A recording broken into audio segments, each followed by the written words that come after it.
senjata yang tidak kelihatan, ya, virus-virus yang disemprotkan, itu peperangan yang paling sadis, yang mematikan. Kalau perang di lapangan kita masih bisa bersembunyi, ya kan, kita masih bisa berlindung. Tapi kalau senjata itu sudah disemprotkan dari udara, ya, siapa yang mau berlindung? Ya, kita hanya berlindung di bawah kaki Tuhan. Kemana kita berlindung? Hanya di bawah kaki Tuhan, ya.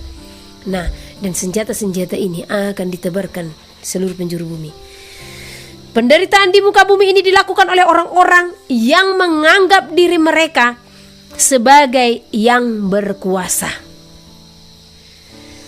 Jadi ini ya unsur kesengajaan yang dilakukan karena mereka menganggap mereka berkuasa, hendak menyelamatkan bumi. Siapa mereka? Sebab aku menyertai engkau. Janganlah bimbang, sebab aku ini Allahmu. Aku akan meneguhkan, bahkan akan menolong engkau. Aku akan memegang engkau dengan tangan kananku yang membawa kemenangan. Edukasi rohani. Di sini saya jelaskan kepada saudara satu contoh. Ada satu roti, satu bungkus roti. Roti ini harganya hanya 8.000. Ya. Nah, 8.000 ini sudah lengkap dengan bentuknya yang disusun tertata rapi. 8.000 ini sudah lengkap dengan packingannya. 8.000 ini sudah di situ pajaknya. Sudah di situ biaya upah karyawan, dan 8.000 ini sudah dari beberapa titik dari pabrik, ya, kemana lagi dan kemana lagi, ya.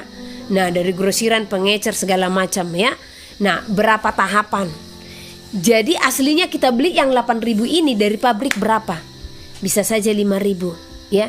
Nah, kalau 5.000 perak ini, 5.000 rupiah ini, ya, tadi harga roti 8.000, karena sampai sekarang masih banyak harga roti yang segitu, ya, bahkan di bawahnya. Nah, kalau satu contoh dari 8.000, ya, kita taruh dari pabrik dia 5.000. Nah, itu pun udah tinggi sebenarnya, karena kan dari distributor ke grosiran ke pengecer, ya, mereka ngambil berapa? Ya, nggak mungkin ngambil hanya 100 perak, ya, satu produk. 5.000 ini tadi sudah di sini modal, ya, plastiknya, bahan pembuat rotinya, di sini upah anggotanya. Nah, coba saudara berpikir, berapa bahan untuk membuat satu bungkus roti yang pakan timbangannya hampir setengah kilo tadi, ya. Kita taruh 250 gram, ya. Ada yang setengah kilo kayaknya harga 8.000-an, ya. 500 gram, ya. Hanya modal berapa? Kita taruh modal 2.000, ya. 2.000 dapat satu packing loh. Apa saja kandungannya? Coba saudara berpikir. Saudara buat kue dulu di rumah, ya. Apakah bisa uang 2.000 menghasilkan satu pack roti? Saya saja kalau buat bolu saja, ya, bolu legendaris lah dulu, bolu marmer, udah kena 50 ribuan hanya 4 telur, ya, kecil. Udah hampir 50.000 loh modalnya, ya. Nah, jadi kalau sempat dijual di pasar, makanya kalau saya beli kue kan ada kadang, ya, bolu-bolu 35.000, 25.000, saya berpikir, wala luar biasa lah pengembangnya ini, ya, pengembang apa lah ini, ya. Jadi saya sampaikan kepada saudara-saudara yang sudah menerima itu, jangan pernah memakan makanan yang nikmat di mulutmu, tapi menjadi racun di dalam tubuhmu. Karena racun yang telah masuk itu pemicu sel kanker, ya. Makanya saya tidak heran banyak orang yang meninggal karena kanker. Saya selalu tanya, sudah yang keberapa? Ya, rata-rata 3 kali banyak. Yang tadinya pernah kena kanker, sel kankernya kembali aktif. Yang tidak ada kanker, ya, ada kanker, ya. Sekarang kan banyak yang meninggal karena kanker, ya. HIV AIDS katanya segala macam, ya. Sekarang marak lagi DBD. Wow, ya. Ada apa di balik ini semua, ya? Ini nanti akan kita bahas di Zoom, ya. Apa-apa saja ini, dan sebenarnya itu apa, ya, harus tahu. Nah, jadi ini saya sampaikan kepada saudara, jangan enaknya di mulutmu saja jajan-jajan, kamu tidak tahu efeknya ini dalam tubuhmu, apalagi sudah masuk racun ke dalam tubuhmu yang mempercepat segala sesuatu yang mengandung kimia itu untuk bekerja dalam tubuhmu. Ya, sel kanker itu, ya, nutrisinya itu apa? Bahan-bahan kimia, ya, gula putih, ya, nah, bakso kata si Noel, ya, Tapi kalau bakso yang dibuat sendiri ndak apa-apa lah, di rumah ya dibuat sendiri. Tapi itu hindarilah yang namanya tepung-tepungan segala macam. Pola hidup sehat aja, makan sayur, makan buah, no MSG, ya, makan beras, nasi, ya. Nah, usahakan dia yang kadar gulanya rendah, ya. Karena banyak orang kan harus hangat-hangat, nasinya harus pulen, oh gulanya itu tinggi, ya. Jadi hati-hati. Ya, jadi kalau beli nasi itu yang ada beras merahnya, baru kadarnya rendah. Atau beras-beras buluk itu beras-beras yang nggak enak, itu yang kadar gulanya rendah. Ya, jadi itu saya sampaikan kepada saudara yang sudah menerima supaya terhindar nanti sampar. Ya, maka pola hidup sehat. Kita lanjut. Tadi dikatakan sampar akan memenuhi bumi. Semuanya awal dari masa yang sudah diberitahukan bagimu, ya. Awal dari masa apa itu? Ya, masa-masa di mana kedatangan Tuhan akan tiba. Jadi ini semuanya adalah permulaan penderitaan, ya. Kita lanjut. Penderitaan di muka bumi ini dilakukan. Jadi ada unsur kesengajaan, ya. Walaupun itu sudah Tuhan firmankan, namun ada oknum-oknum yang juga dipakai sebagai alat untuk menerapkan ini, ya. Perang yang paling nyata itu di saat senjata biologis, ya. Saya tidak tahu apa menyebutkan itu, saya bisa di sini, ya. Senjata tidak kelihatan, ya. Virus-virus yang disemprotkan itu peperangan yang paling sadis, yang mematikan. Kalau perang di lapangan kita masih bisa bersembunyi, ya kan? Kita masih bisa berlindung. Tapi kalau senjata itu sudah disemprotkan dari udara, ya, siapa yang mau berlindung? Ya, kita hanya berlindung di bawah kaki Tuhan. Kemana kita berlindung? Hanya di bawah kaki Tuhan, ya. Nah, dan senjata-senjata ini akan ditebarkan seluruh penjuru bumi. Penderitaan di muka bumi ini dilakukan oleh orang-orang yang menganggap diri mereka sebagai yang berkuasa. Jadi ini ya unsur kesengajaan yang dilakukan karena mereka menganggap mereka berkuasa hendak menyelamatkan bumi. Siapa mereka? Mari kita nantikan Zoom. Sampaikanlah. Kekuasaan diadakan untuk menguasai seluruh bumi ini sebab mereka memiliki hubungan yang erat dengan bapa yang mendustai pikiran mereka. Siapa bapa pendusta? Ya, Lucifer. Ya, iblis, malaikat yang jatuh, ya. Inilah yang menjadi bapa mereka, ya, karena mereka memilih untuk memiliki hubungan yang erat dengan iblis itu sendiri, ya.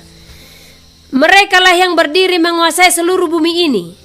Bagi mereka, bumi ini milik kekuasaannya. Sampaikanlah kepada seluruh bumi. Kejahatanlah yang menguasai hati dan pikiran mereka. Mereka jauh dari. Kenapa Tuhan katakan mereka jauh dari Tuhan? Ya, karena mereka mengandalkan kekuatan mereka.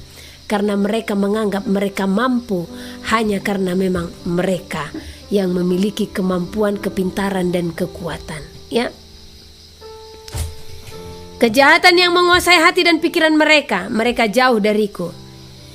Sampai hariku tiba, mereka akan berdiri juga menguasai bumi ini. Ya.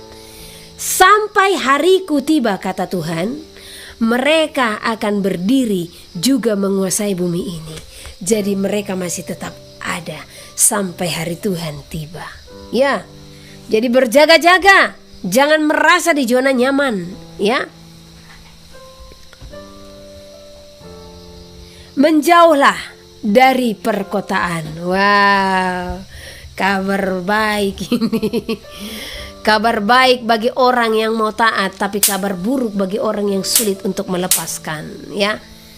Nah, menjauhlah dari perkotaan, karena masa itu sudah tiba bagi orang-orang kudus. Masa siksaan pun tiba. Apabila hari itu tiba,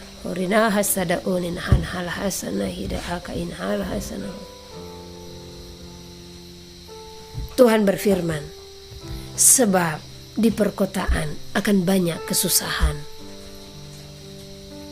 akan penuh dengan kesesakan. Karena itulah aku beritahukan bagimu firman Tuhan.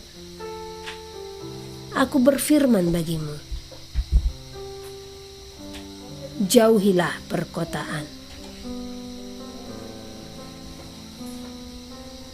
Karena kekuasaan mereka penuh di dalamnya. Ya, artinya mereka yang hendak menguasai bumi, kota dulu yang dikuasai. Sebab perkotaanlah yang harus mereka pegang terlebih dahulu untuk menerapkan segala peraturan-peraturan yang akan mereka terapkan kepada seluruh bumi, untuk tunduk kepada tanda bilangan tersebut. Tanda bilangan akan memenuhi bumi.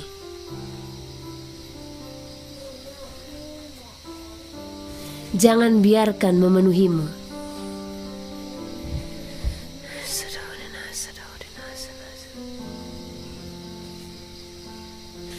Tanda bilangan yang harus engkau jauhi.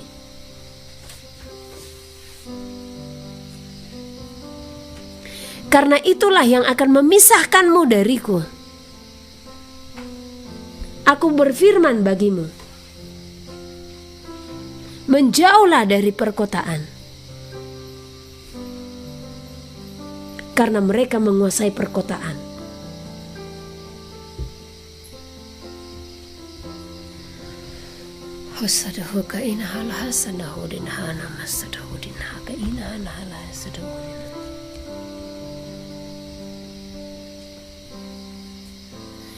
Yahusua Hamasiah akan memberkati dan menyertai engkau dalam segala ketaatanmu.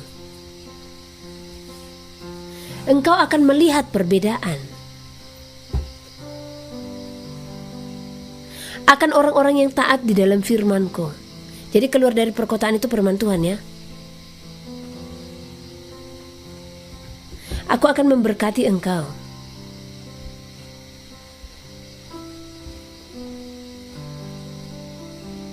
Menjauhkanmu dari semuanya itu. Kuatkan dan teguhkanlah hatimu. Lakukanlah firman-Ku. Untukmu bersiap-siap menghadapi masa itu. Patung akan berdiri. Tanda bilangan itu berdiri.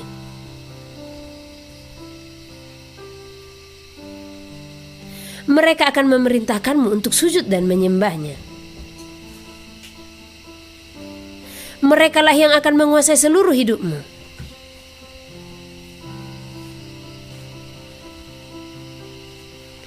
Engkau harus melepaskan keinginanmu akan dunia ini. Engkau harus melepaskannya.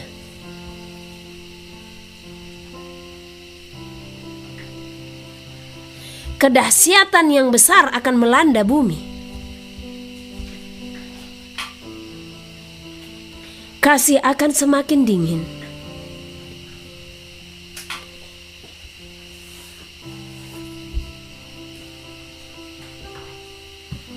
Karena itulah tanda.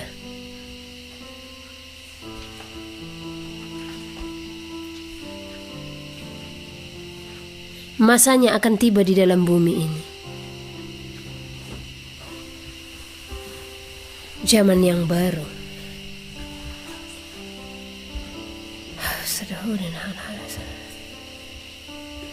Tuhan berfirman semuanya sudah ada di hadapanmu, di hadapan kita. Sudah memenuhi bumi. Jadi rancangan mereka sudah memenuhi bumi.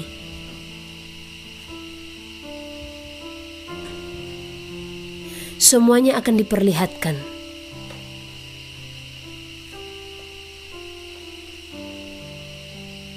Namun dengan hikmatlah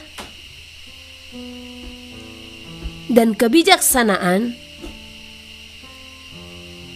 engkau pun akan melihat. Bilangan itu 666.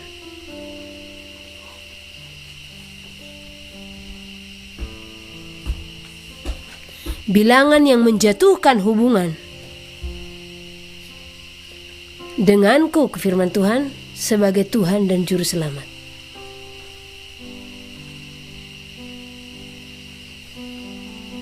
Enam artinya penyimpangan akan firman Tuhan.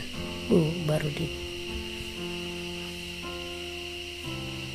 666 artinya pemberontakan di hadapan Tuhan.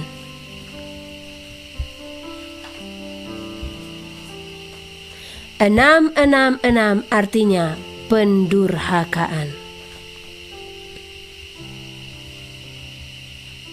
Merekalah yang akan menguasai bumi ini. Maka siapkanlah hidupmu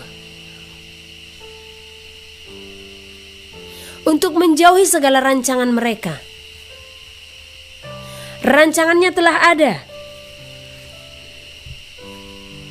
dan mereka telah bersepakat untuk menerapkan di seluruh penjuru bumi. Mereka telah merancangkan menguasai seluruh bumi, menguasai seluruh umatku, mencuri kemuliaanku.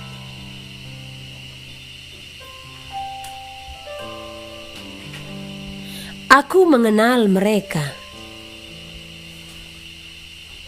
dan aku mengenal engkau. Mereka tidak akan pernah diam.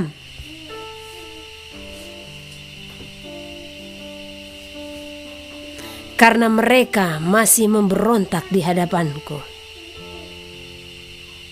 Aku memberitahukan semua ini. Aku mengenalmu, mengetahui segala kekuatanmu. Engkau tidak akan mampu berdiri. Engkau tidak akan mampu berjuang. Engkau tidak akan mampu menjalankan segala hidupmu. Engkau tidak akan mampu mempertahankan imanmu di saat engkau tidak bersekutu denganku. Akulah yang akan memampukanmu. Oleh karena itu lakukanlah firmanku. Berpeganglah teguhlah di dalam firmanku. Kudus, kudus, kudus. Kuduskanlah hatimu. Kuduskanlah hidupmu. Sebab akulah Tuhanmu yang akan menyelamatkanmu. Aku telah datang bagimu, menyelamatkan engkau dari segala kebinasaan. Dan aku kembali menyediakan tempat bagimu. Namun aku melihat masih banyak di bumi ini iman yang belum teguh kepadaku. Di manakah aku mencari iman yang teguh? Di manakah aku mencari iman yang sungguh-sungguh kepadaku? Aku menemukan iman yang terombang-ambingkan.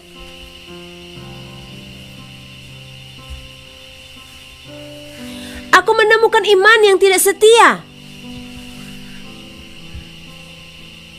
Aku menemukan iman yang masih belum teguh.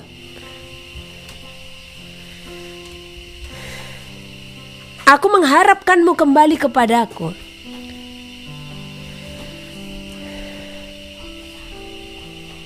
Aku memberikanmu keselamatan. Engkaulah yang harus berjuang agar engkau memperolehnya. Sangkal diri pikul salib sampai harinya tiba.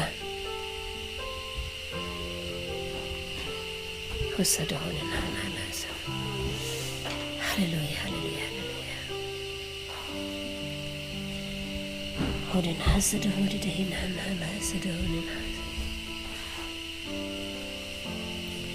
Terima kasih Bapak.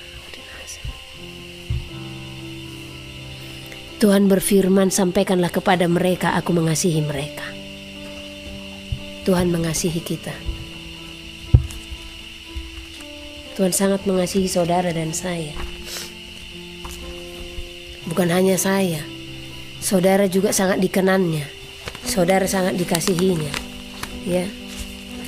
Tadi saya menemukan catatan yang mungkin sudah lama ya. Terakhir Tuhan katakan, sampaikan kepada mereka, aku mengasihi mereka.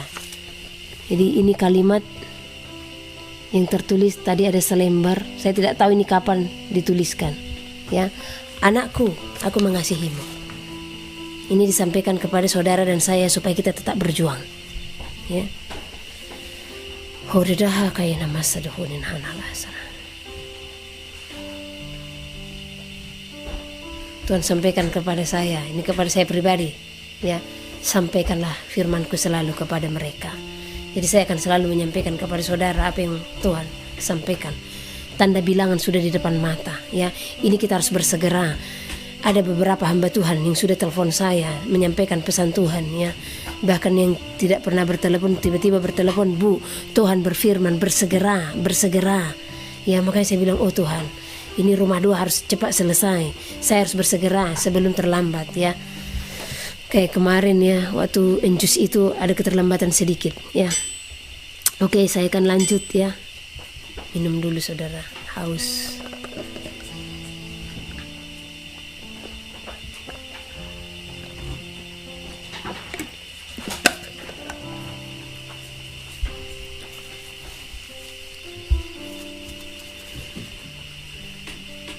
Sudah di mana tadi? Oke. Tentang menjauh dari perkotaan ya. Menjauhlah dari perkotaan karena masa itu sudah tiba.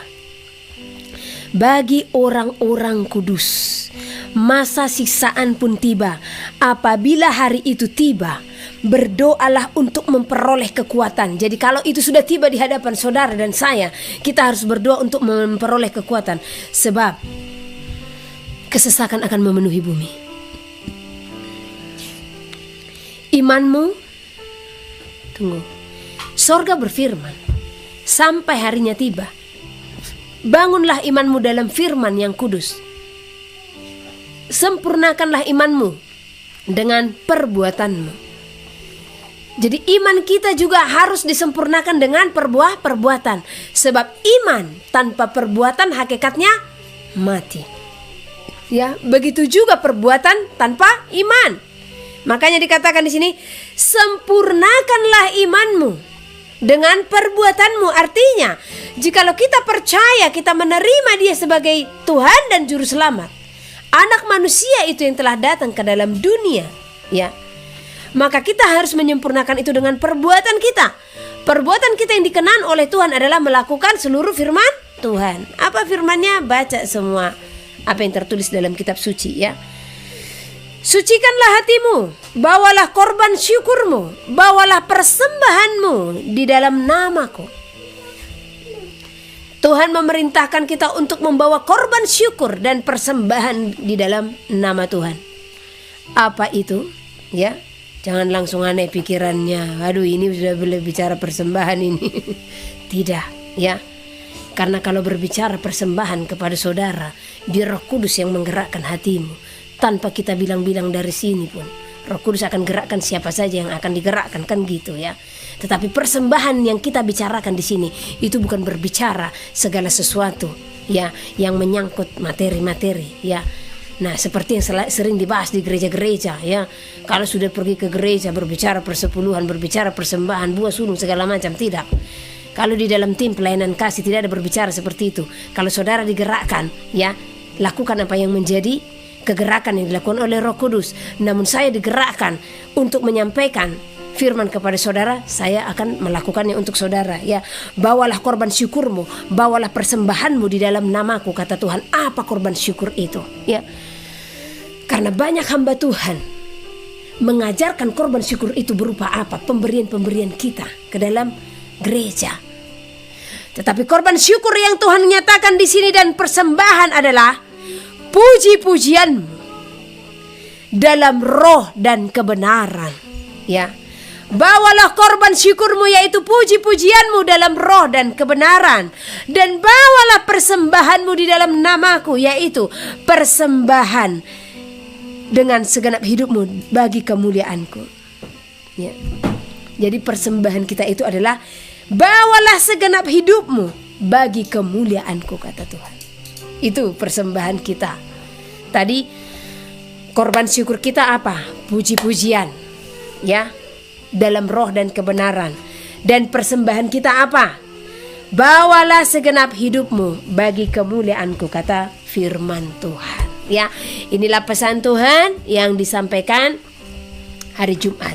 Saya akan melanjut, ya, tentang apa yang Tuhan nyatakan melalui judulnya tadi. Berapakah nilaimu di hadapan Tuhan? Ya, tadinya saya mau buat tentang gerhana-gerhana karena lagi viral banget ya.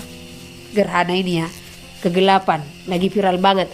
Dan banyak hamba-hamba Tuhan yang menyampaikan ya, banyak suara Tuhan segala macam. Entah kenapa ya.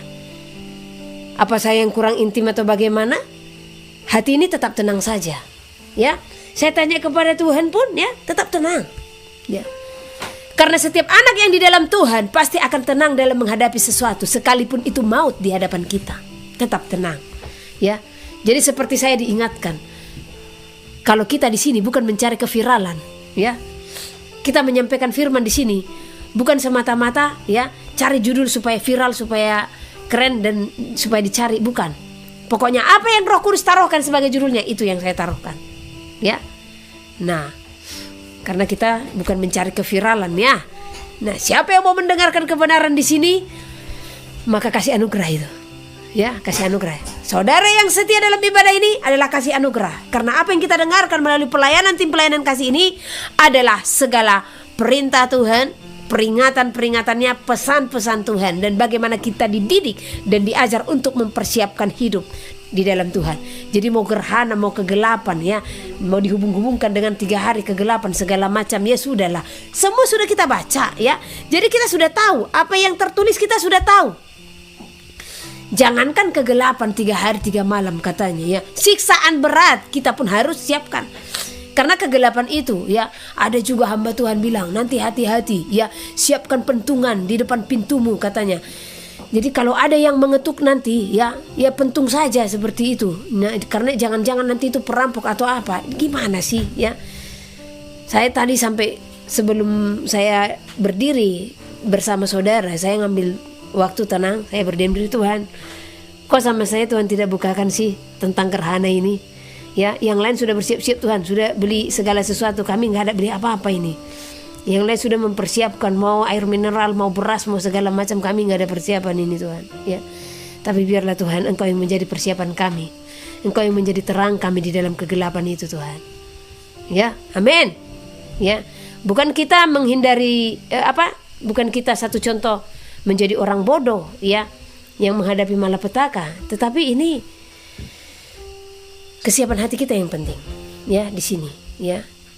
Doakan kalau itu tidak sampai ke Indonesia kan itu. Nah, jadi kita bukan hamba dunia ini yang ikut dalam keviralan dunia.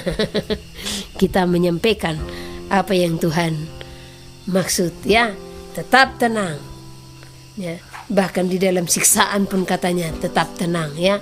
Kita lihat bagaimana, sudah ditonton nggak filmnya ya, apa judul New World Order ya, yang 2013 sudah ditonton filmnya. Dia mau dipancung aja dia tetap tenang ya, dia tetap tenang. Bahkan beberapa kesaksian yang kita dengarkan ya, mereka mau dianiaya, mereka pun bernyanyi dalam hati ya, mengikut Yahshua keputusanku. Nah, mereka tetap tenang ya, ya dipancung. Nah, ini masih menghadapi gerhana matahari ya. Nah, seperti itu. Bahkan kalaupun dikatakan gerhana itu mengakibatkan cacar segala macam, tetaplah tenang. Yang penting apa yang harus kita lakukan. Nah, karena persiapan orang ya, nah segala macam, sampai pentungan pun dipersiapkan. Siapa yang mau datang dipentung? Kalau itu roh jahat yang mau dipentung, roh kan tidak kelihatan. Jadi otomatis untuk mengatasi mereka apa? Yaitu hanya doa peperangan ya, seperti saya kemarin. Luar biasa peperangannya ya. Nanti saya cerita ya. Nah, jadi yang Tuhan mau, judul daripada topik pemberitaan malam ini ada, berapakah nilaimu di hadapan Tuhan ya. Kenapa saya sampaikan ini? Kemarin pagi ya, waktu kita beres-beres rumah doa ya, masih banyak masih ada yang kita pasang ya. Tiba-tiba entah kenapa di bawah pinggang saya ini ya, dekat ke tulang ekor itu sakit, panas ya, dua-duanya itu. Dan yang panas ya dagingnya gitu ya. Saya pikir saya kurang minum. Terus saya ingat ya, ini botol kalau nggak salah 500 ml ini, 500 sama 500. Nah, jadi kalau untuk standar minum air minum yang harus kita kelola kan 2 liter. Jadi saya pikir ini sudah lebih dari 2 liter saya minum satu hari ini gitu. Nah, saya masih bawakan ya. Apa yang salah ya? Apa karena saya tidur dalam ayunan kemarin gitu? Karena saya suka tidur di ayunan. Tapi sudah berbulan-bulan, bahkan hampir 1 tahun saya tidur di ayunan, gak apa-apa ya. Enak bahkan rasanya. Tenangnya seperti anak di ayun-ayun gitu. Jadi saya tidur di ayunan, kadang di kasur, kadang di ayunan ya. Nah, gak masalah. Nah, dan rasa sakit itu semakin mencekam. Tiba-tiba ya, di saat sakitnya mencekam, loh ini kok sakitnya udah serius banget gitu. Ada satu roh ya, satu sosok yang berdiri, dan saya langsung peperangan. Itu kita seperti duel loh ya. Saya merasakan sakit yang luar biasa ya. Dan pada akhirnya Tuhan pun memenangkan peperangan itu ya. Nah, di saat Tuhan memenangkan peperangan itu ya, saya pun kelelahan ya. Saya berbaring sebentar, saya beristirahat. Karena kalau namanya peperangan kan itu bukan sakit ya. Saya berbaring. Nah, baru setelah saya bangun udah pulih. Perasaanku 5 menit loh saya yang berbaring. Nah, saya tanya tadi, karena saya di depan langsung berbaring, tergeletak aja kayak itu. Karena masih bersih-bersih ya. Ternyata sudah ada 45 menit loh saya istirahat ya. Nah, sorenya terjadi lagi siang, kami doa siang juga ya. Nah, siangnya mereka muncul lagi. Tetapi yang muncul itu roh kebencian ya. Saya sampai ingatkan semuanya ya. Jaga hati ya. Kita harus tetap pembentengan. Siapa ini yang hendak dicobai roh kebencian? Ingat, jangan sampai ada kebencian dalam hatimu ya. Kita doakan juga, kalaupun itu kebencian dari luar sana, kita doakan di dalam hati. Oh Tuhan, lindungi saudara-saudara saya di luar sana, siapapun itu Tuhan, yang mau menyerang mereka dalam roh kebencian. Tuhan tolong lindungi, tudungi mereka ya. Nah, dan malam kembali lagi ya, tetap mau diserang. Tapi pada akhirnya kuasa Elohim pun meliputi, dan peperangan itu pun dimenangkan oleh Tuhan, dan kuasa ilahi pun benar-benar ada. Dia memberikan banyak pesan ya, kita bercakap-cakap seperti itu ya. Dan ada satu pertanyaan saya. Jadi semua sudah kumpul. Ternyata biasanya kita kalau sudah ibadah buka Sabat, kita nggak ada ibadah malam lagi ya. Habis makan sudah ambil aktivitas masing-masing. Ini semua kumpul. Saya pun jadi nggak fokus lagi bercakap-cakap ya kan. Ternyata mereka mendengar si Immanuel katanya bilang doa ya, padahal nggak ada dibilang doa. Saya ambil positifnya saja, itu Roh Kudus yang menyuruh keluar, karena memang posisi lagi seperti itu adanya ya. Nah, Roh Kudus mau kita mendengarkan apa yang menjadi pesannya. Nah, jadi saat itu ya, waktu dia benar-benar hadir di depan, di hadapan saya bertanya, Tuhan, sudah berapa persenkah kami di hadapanmu? Kenapa saya tanya itu? Supaya kita tahu nilai kita berapa di hadapan Tuhan, supaya kita tidak merasa hebat, supaya kita tidak merasa benar di hadapan Tuhan ya. Dan luar biasa penilaian yang Tuhan berikan ya. Coba saudara sendiri dulu tebak berapa nilai tertinggi yang Tuhan berikan ya. Tetapi saya bersyukur dengan penilaian itu. Kenapa ya? Yang saya syukuri, walaupun nilai itu masih sedikit, setidaknya masih ada penilaian yang baik dari hidup kita di hadapan Tuhan. Itu kalaupun itu 1% yang dikatakan ya, saya akan tetap bersyukur. Berarti masih ada yang saya perbuat yang menyenangkan hati Tuhan. Tinggal bagaimana saya mencapai sampai 100% sebelum kedatangannya, ya. Saya tanya satu persatu, kalau yang itu Tuhan Bapak itu berapa persen? 19. Kalau itu ada yang 10, ada yang 7, ada yang paling tinggi ya 37, ya 37. Nah, ada lagi 20, ada lagi 21. Dan saya sendiri, yang dimana saya sudah menyatakan hidup di dalam Tuhan siang dan malam berserah kepada Tuhan, hanya diberi nilai berapa? Coba. Rahasia katanya, ya. Dan itu pun tidak mencapai 100%. Ya. Tidak mencapai 100%, saudara. Tetapi saya tidak tawar hati. Kenapa? Bahkan saya bersyukur, bahkan saya merasa Tuhan sudah terlalu tinggi nilai itu bagi saya, walaupun itu masih jauh ya dari 100%. Tapi saya bilang itu sudah terlalu tinggi sebenarnya, karena setiap kita yang di dalam Tuhan, kita akan selalu merasa nol di hadapan Tuhan. Kita akan selalu merasa kecil di hadapan Tuhan, ya. Tapi saya bersyukur malam itu, kemarin malam Tuhan bukakan si ini sekian persen, si ini sekian persen, si ini sekian persen. Saya sampaikan dan ternyata ya pesan itu memberikan semangat yang baru bagi kami. Dan saya mau saudara-saudari yang hadir di sini ya hampir 300 orang ya. Saya mau saudara-saudara juga diberkati. Walaupun sedikit nilai yang saat ini ada dalam dirimu, berpaculah ya, supaya nilai itu di saat hari kedatangannya 100%. Karena tidak ada gunanya kamu 70, 80, 90% saat ini, tapi di hari kedatangannya kamu merosot. Bagus sekarang kamu nilaimu hanya 3, 4, 5, 6, 7 ya. Tetapi di saat kedatangan Tuhan nilaimu genap 100% ya. Karena banyak orang merasa dirinya benar. Banyak orang merasa dia sudah melakukan segala sesuatu untuk Tuhan. Tetapi kita hidup dari penilaian Tuhan. Bukan hidup dari penilaian diri kita sendiri. Dan bukan hidup dari penilaian manusia. Bukan penilaian manusia yang kita cari, tetapi penilaian Tuhan. Bukan perkenanan manusia yang kita cari, tapi perkenanan Tuhan. Sekarang cross check ya. Cek dirimu. Sudah kira-kira berapa persenkah kelayakanmu saat ini ya, hubunganmu saat ini di hadapan Tuhan. Nah, melalui apa Tuhan nilai itu? Ada 3 hal.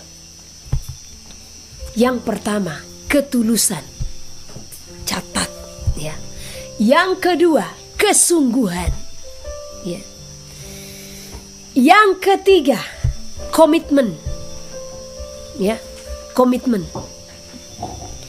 Jadi kita dinilai dari 3 hal ini. Ini banyak pertanyaan, Ibu berapa persen? Persen lah ya. Nah, karena rahasia iman ya, intinya belum mencapai 100% ya. Dan saya harus tetap berjuang ya. Saya yang sudah memberikan hati, perasaan saya sudah sepenuhnya. Tapi memang saya tahu kalau di dalam penilaian Tuhan saat ini saya belum ya. Apalagi kemarin saya itu sibuk-sibuk itu ngurus-ngurus rumah doa. Hubungan saya kurang loh di dalam Tuhan ya. Jadi saya terima itu ya. Saya tahu itu ya. Tetapi dalam 3 penilaian ini, ketulusan, kesungguhan dan komitmen ya, kita harus lihat. Kita harus bisa menilai ya. Ketulusan itu berbicara apa? Apa yang sorga katakan tentang ketulusan. Di dalam ketulusan itu mengajarkan kasih. Kasihlah yang mempersatukan hati Bapa dengan anak-anaknya. Dilakukan dengan segala pengorbanan. Dalam pengorbanan tersirat ketulusan hati untuk melakukan kasih yang nyata. Dalam ketulusan itu juga percaya dengan tidak ragu-ragu ya. Jadi di dalam ketulusan di saat engkau datang kepada Tuhan, engkau merelakan hatimu untuk siap dibentuk olehnya. Tuhan membukakan segala firman-Nya bagi saudara dan saya, ya. Maka kita harus benar-benar percaya dengan tidak ragu-ragu. Dan ayat ini ada di dalam Mazmur. Kita buka Mazmur pasal yang ke-26. Ya. Karena biasanya kalau pesan-pesan seperti ini, ya kita harus lihat juga dengan firman, ya. Mazmur pasal yang ke-26 ayat yang pertama.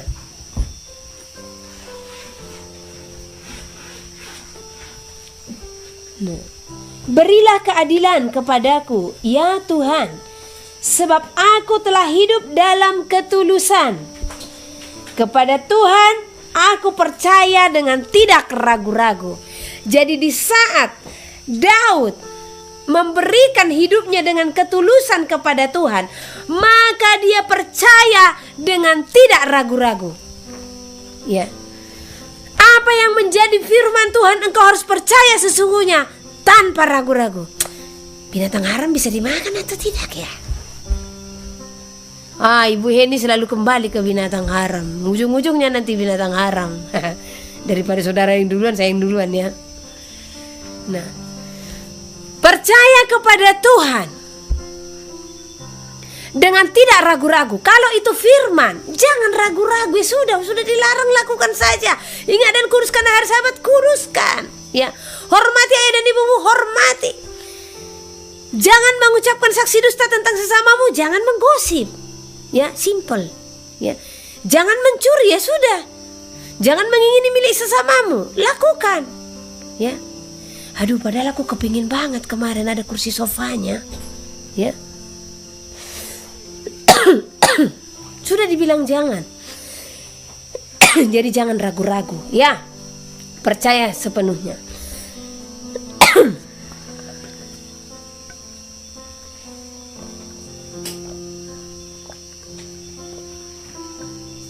Ada Gloria edit ini, saya berapa persen, Bu?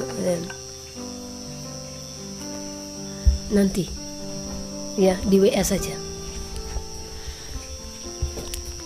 Karena kan gak mungkin saya bilang si ini sekian, si ini sekian. Cukuplah di dalam tim di sini kami terbuka. Karena semua ini tidak ada lagi istilah harga diri segala macam. Udah patah semua di sini, ya. Jadi mau yang satu 7%, yang satu 5%, yang satu 2%, ndak malu lagi di sini. Saling berjuang itu, bukan saling menekan, ya. Gloria edit. Ya, ada nomor WA di situ. Oke, kita lanjut tentang ketulusan tadi, ya. Nah, di dalam ketulusan ini, ya, kita diajarkan kasih. Jadi kita harus belajar dari teladannya Yahusua Hamasia, mempraktekkan ketulusan hatinya mengasihi saudara dan saya dengan apa? Ya. Di dalam praktek ketulusan itu, Tuhan memberikan pengampunan. Di dalam pengampunan yang diberikan kepada saudara dan saya, Dia berkorban. Matius pasal 18. Siapa yang terbesar dalam kerajaan surga? Pada waktu itu datanglah murid-murid itu kepada Yesus dan bertanya, siapakah yang terbesar dalam kerajaan surga? Maka Yesus memanggil seorang anak kecil dan menempatkannya di tengah-tengah mereka, lalu berkata, Aku berkata kepadamu, sesungguhnya jika kamu tidak bertobat dan menjadi seperti anak kecil ini, kamu tidak akan masuk ke dalam kerajaan surga. Sedangkan barang siapa merendahkan diri dan menjadi seperti anak kecil ini, dialah yang terbesar dalam kerajaan surga. Dan barang siapa menyambut seorang anak seperti ini dalam namaku, ia menyambut aku. Siapa yang menyesatkan orang? Tetapi barang siapa menyesatkan salah satu dari anak-anak kecil ini, yang percaya kepadaku, lebih baik baginya jika sebuah batu kilangan diikatkan pada lehernya, lalu ia ditenggelamkan ke dalam laut. Celakalah dunia dengan segala penyesatannya. Memang penyesatan harus ada, tetapi celakalah orang yang mengadakannya. Jika tanganmu atau kakimu menyesatkan engkau, penggalah dan buanglah itu.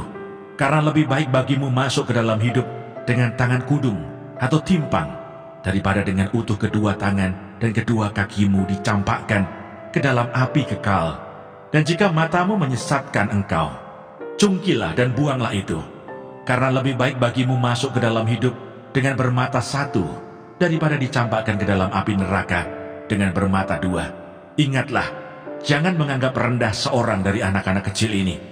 Karena aku berkata kepadamu, ada malaikat mereka di surga yang selalu memandang wajah Bapakku yang di surga.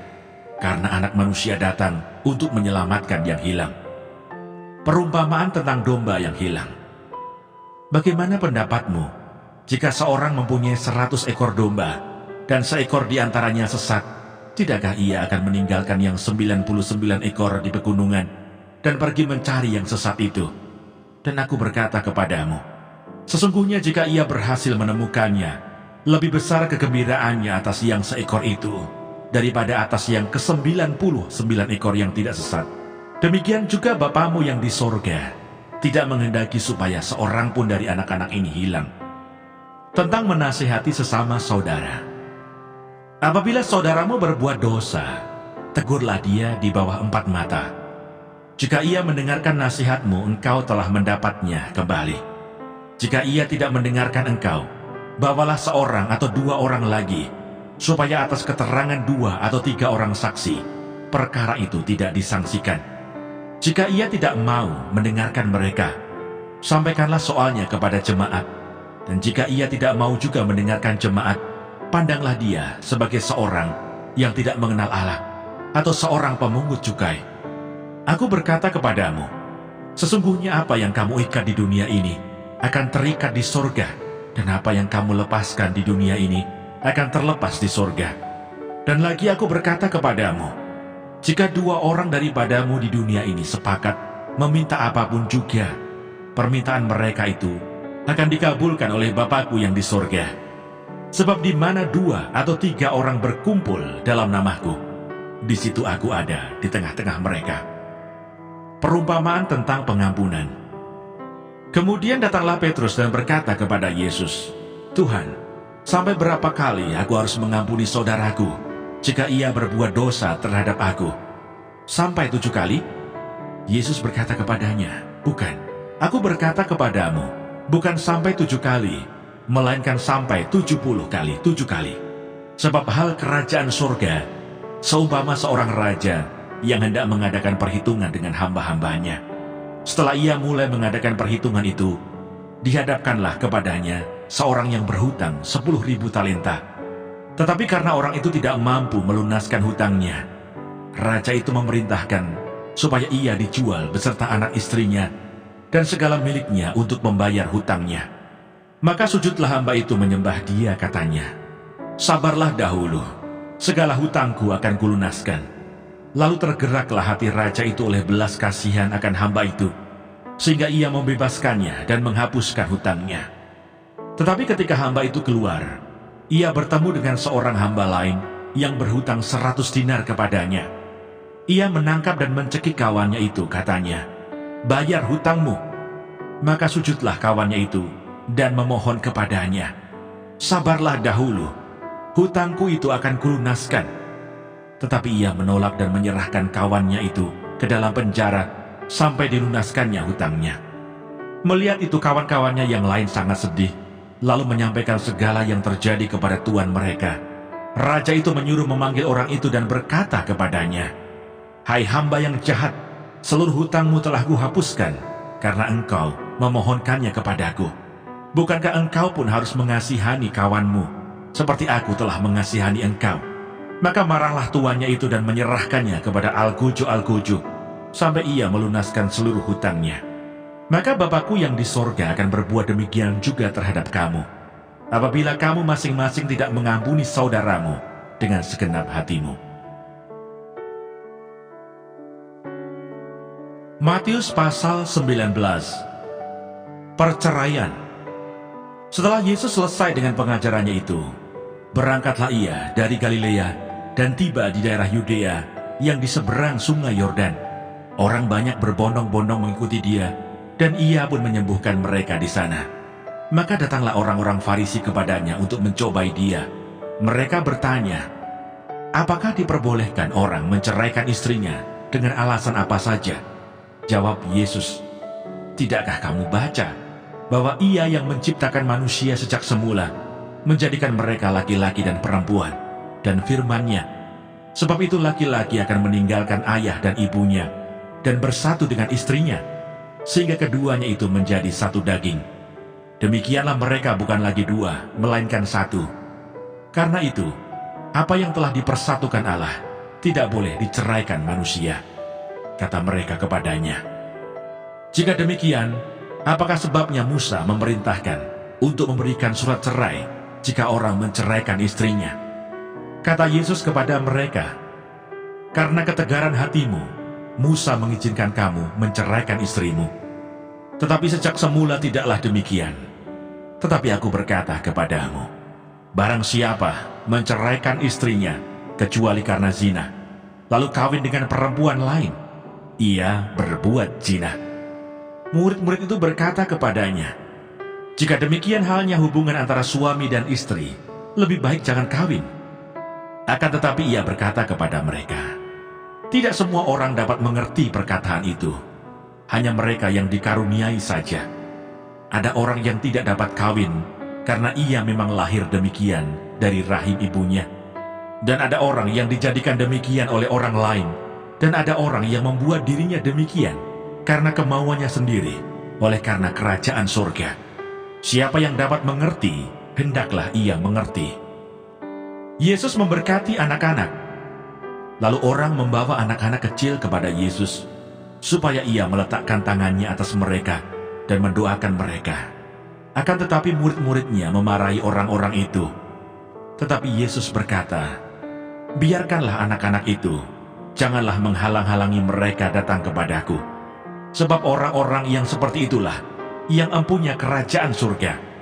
Lalu ia meletakkan tangannya atas mereka, dan kemudian ia berangkat dari situ. Orang muda yang kaya. Ada seorang datang kepada Yesus dan berkata, Guru, perbuatan baik apakah yang harus kuperbuat untuk memperoleh hidup yang kekal? Jawab Yesus, apakah sebabnya engkau bertanya kepadaku tentang apa yang baik? Hanya satu yang baik. Tetapi jikalau engkau ingin masuk ke dalam hidup, turutilah segala perintah Allah. Kata orang itu kepadanya, perintah yang mana? Kata Yesus, jangan membunuh, jangan berzina, jangan mencuri, jangan mengucapkan saksi dusta, hormatilah ayahmu dan ibumu, dan kasihilah sesamamu manusia seperti dirimu sendiri. Kata orang muda itu kepadanya, semuanya itu telah kuturuti, apalagi yang masih kurang? Kata Yesus kepadanya, jikalau engkau hendak sempurna, pergilah, jualah segala milikmu, dan berikanlah itu kepada orang-orang miskin, maka engkau akan beroleh harta di surga. Kemudian datanglah kemari dan ikutlah aku. Ketika orang muda itu mendengar perkataan itu, pergilah ia dengan sedih, sebab banyak hartanya. Yesus berkata kepada murid-muridnya, aku berkata kepadamu, sesungguhnya sukar sekali bagi seorang kaya untuk masuk ke dalam kerajaan surga. Sekali lagi aku berkata kepadamu, lebih mudah seekor unta masuk melalui lubang jarum daripada seorang kaya masuk ke dalam kerajaan Allah. Ketika murid-murid mendengar itu, sangat gemparlah mereka dan berkata, jika demikian siapakah yang dapat diselamatkan? Yesus memandang mereka dan berkata, bagi manusia hal ini tidak mungkin, tetapi bagi Allah segala sesuatu mungkin, sebab aku menyertai engkau. Janganlah bimbang, sebab aku ini Allahmu. Aku akan meneguhkan, bahkan akan menolong engkau. Aku akan memegang engkau dengan tangan kananku yang membawa kemenangan. Edukasi rohani.